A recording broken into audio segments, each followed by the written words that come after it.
Hi guys, this is for the reading of our Earth sign, Taurus, Virgo, and Capricorn. Manalangin po muna tayo at humingi ng gabay sa ating kaitaas-taasan na siyang lumikha sa lahat.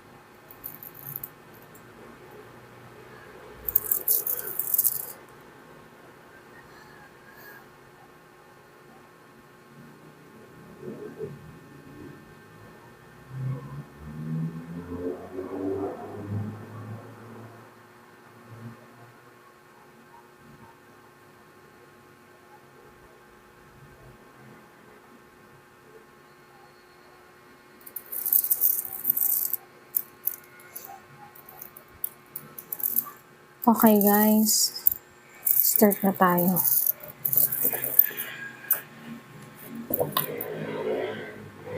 Let's see what's up with our, wow, what's this? Five of Pentacles. May pagtulong or may tumutulong sa'yo, Earth sign. May marireceive kang tulong, okay?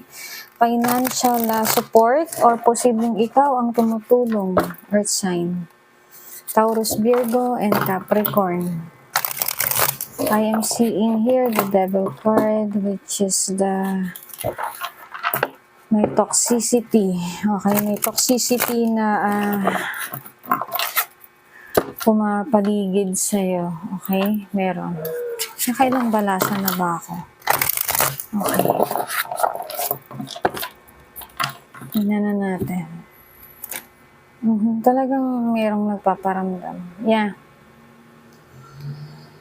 Parang ikaw yung tumutulong, Earth sign. Kasi hard work, determination. Yeah. This is you. Ikaw yung tumutulong. Tingnan na natin. Malakas yung loob mo, buo yung loob mo, gusto mo talagang tumulong. I have here from the past event of your life is the Knights of Pentacles, Nine of Cups, and the Two of Pentacles. Meron ditong contentment. Okay? Kasi parang sa sobrang bagal ng progress mo, parang kontento ka na kung ano yung meron ka from the past. Okay? Then I have here the Death card, Nine of Swords, and the Hangman. Meron ako nakikita dito in the future, Earth sign. Okay? May the Death card. Okay? Merong mag-i-end. Tapos may makukulong. May magsusurrender. So may makukulong talaga. Okay? Merong makukulong. Okay? And the other side na basa na nakikita ko dito, Earth sign, you have to surrender. The anxiety, the depression, the negative vibes that you are doing right now, or you are thinking, you are feeling, you have to surrender with the Hangman. Okay? Kasi kaya nandito yung the Death card, you must let it end. Okay? And then, I have here also with the Death card, I am seeing here, someone will go in another next life. Okay? Alam niyo na kung ano ibig sabihin with the Death card. Okay? This is a, merong papanaw o merong pumanaw. Okay? Na hindi makaalis. Hindi makaalis. Okay? Yung ganito. Okay? I don't know why I am seeing this. Okay? Merong isang kaluluwa na hindi makaalis. Hindi siya makatawid. Okay? Kasi merong hindi sumusuko ng pagtangis. Okay? Kung sino man yung naulila nitong kaluluwa na to sa inyo, Earth sign, Taurus, Virgo, and Capricorn. Or kung hindi ka man Earth sign, kung makaka-resonate ka, you must let it go, the feeling. Kasi, ganito yun eh. Halimbawa na ako yung pumanaw at nakikita kong tumatangis yung isa sa mga family ko.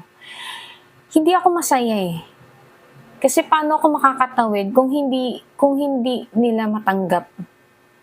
'Di ba? Let's say masakit. Oo, ganun talaga eh. ang katawang lupa natin, sabi nga ni universe, talagang mamamaalam, pero ang kaluluwa po natin ay magre-reincarnate. Magre-reincarnate ang kaluluwa hanggat hindi dumarating sa punto ng kaluwalhatian. Okay? Kasi hindi siya makaalis. Ha? Paalisin nyo, patawirin nyo na po. Kasi kawawa naman po itong kamag-anak ninyo na ito. Kailangan niya kasing maglakbay na papunta kung saan siya papunta. Okay? I don't know why I am seeing this. Ha? And then, yeah, just as I said, pwede rin sa sitwasyon hindi ka makaalis kasi hindi ka rin nagsusurrender. It's related eh, 'di ba? Kailangan mong i-end with that card, okay? Kasi titignan mo, ayun may nakahiga doon, kita mo? So, kaya ako nakita din, kaya pumasok din sa isip ko na meron kayong mga kamag-anak na hindi makatawid, hindi sila makapaglakbay kasi hindi ninyo din inaalaw. Kasi yung energy, yung lungkot, yung pagtangis, feel nila kayo. Nararamdaman po nila kayo. Bilang isang manghuhula po, bilang isang psychic, yan po kasi ang paniniwala namin. Once na hindi makaalis ang isang kaluluwa, magkakaroon ng imbalancement doon sa pamilya. Kasi naguguluhan siya. Nai-stuck siya kasi yung energy hindi siya binibigyan ng freedom. ng kaluwalhatian na wala na siya. Okay? Take note po, ang namatay lang is katawang lupa, pero ang punto dito, yung kaluluwa, magre-reincarnate pa yan once na may hindi pa natapos na kumbaga, may hindi pa natapos na yugto ng buhay niya. Okay? Okay, proceed na tayo. Yeah, ang lalim nung natin ngayon, guys, ha. Okay, I have here the Knights of Wands, Two of Wands, and the King of Cups. Merong emotional, okay, na isang tao ngayon na nag-iisip, posibleng ikaw to earth sign, pero lalaki yung napipil ko. Posibleng kakonekta mo to. Posibleng eto, yung sinasabi ko kanina na sumakabilang buhay. Posibleng siya to. Okay? I feel the energy kasi, guys. Kailangan kasi natin silang pakawalan. Kasi hindi sila makaalis. Mabigat sa kanya yung pag-alis niya. Hindi siya makaalis eh. Okay? Ayan mabigat sa kanya. Two of Wands. Mabigat sa kanya, guys. Ayan, tignan ninyo yung hawak niyang mundo. Diba? Kaya tuloy, gusto na lang niya umuwi ng umuwi. Kung saan siya huling lugar na namalagi. Kasi hindi siya makaalis doon sa lugar na yun. Yung energy kasi, guys. Yeah, the Moon. Okay, Queen of Pentacles, and the Ace of Cups. Posible din kasi, guys, earth sign. Okay. Na kaya din hindi makaalis to. Ayan Ayan. 3, 6, 9, 12.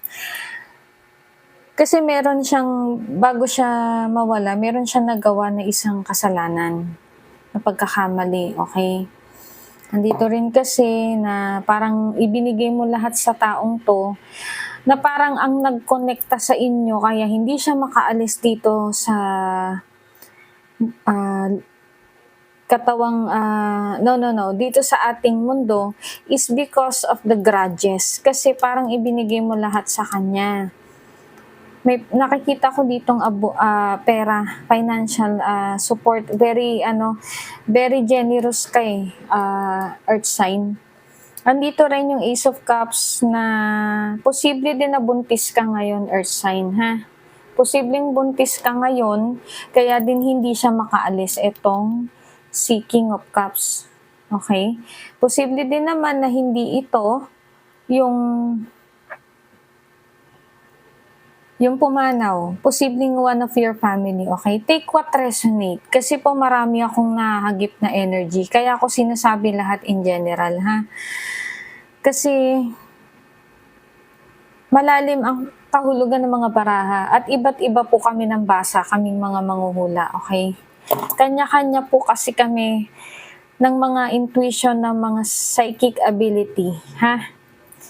Depende na lang po yan kung tunay po ang nagbabasa ng baraha at hindi nagbabasa lamang sa libro, ha? Nandito yung the moon, nandito yung ating, may nagawa nga siyang pagkakamali, ha? Posibleng naiwan ka rin niyang buntis, okay? Yeah. Kasi andito yung Ace of Cups, katabi nung Queen of Pentacles. Si Universe ay sinasabi sa'yo, eto,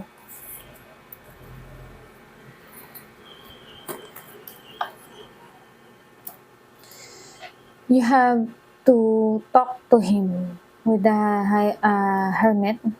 Si hermit po kasi, ito yung tahimik ka, magme-meditate ka, kakausapin mo yung mga guide mo, magkukonekta ka kay universe, okay? Kakausapin mo yung loved ones mo na pumanaw na. You have to learn, you have to practice, kasi you have to accept the fact na wala na siya. Okay? I am seeing here na hindi ka makalet go. Yes, siguro nga kasi dahil baka buntis ka, earth sign, or baka baka one of your family is, yan nga, merong malaking suliranin na kinakaharap, ha? You have to take a hope na lahat is magiging maayos din. You have to practice. Kasi kung titignan mo, the exchange energy, the infinity 8, kailangan magdire-diretso. Continuous pa rin. Okay? Continuous pa rin yung flow with the infinity 8. Continuous pa rin yung buhay mo. Okay? Hindi porke may nawala, doon na mag-i-end. Hindi ganun yun, ha? You have to accept the fact, ha? And then, yun lang guys. If you want a personal reading, you can book a personal reading. Just direct message me here for the price of the personal reading. Yes, may bayad po ang pagpapa-personal reading. Yun lang guys. Mag-ingat po tayong lahat. Manalangin palagi. At God bless po and good luck.